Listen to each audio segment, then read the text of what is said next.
প্রতিদিন রাতে ঘুমানোর আগে 6টি আমল করে ঘুমাবেন। আপনি ঘুম থেকে উঠেই ফলাফল দেখবেন ইনশাআল্লাহ। ঘুম থেকে উঠে আল্লাহর কসম করে বলে আপনি ফলাফল দেখবেন।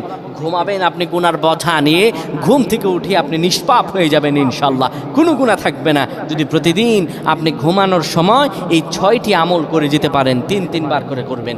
1 নম্বরে যে আমলটি করবেন, কালিমা পড়ে ঘুমাবেন। 2 নম্বরে দুরূদ শরীফ পড়ে ঘুমালে মৃত্যুর পর দুরূদ শরীফ হবে তার জন্য সুপারিশকারী। দুরূদ শরীফ পড়ে ঘুমাবেন, দুরূদ শরীফ পড়বেন। 3 নম্বরে ঘুমের দোয়া পড়বেন।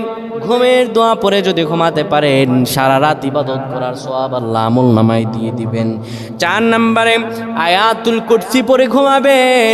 আয়াতুল কুরসি পড়ে কেউ যদি ঘুমায়, ফেরেশতারা তাকে সারা রাত পাহারা দেয়। ফেরেশতারা তাকে সারা রাত পাহারা দেয়। আয়াতুল কুরসি পড়ে ঘুমাবেন।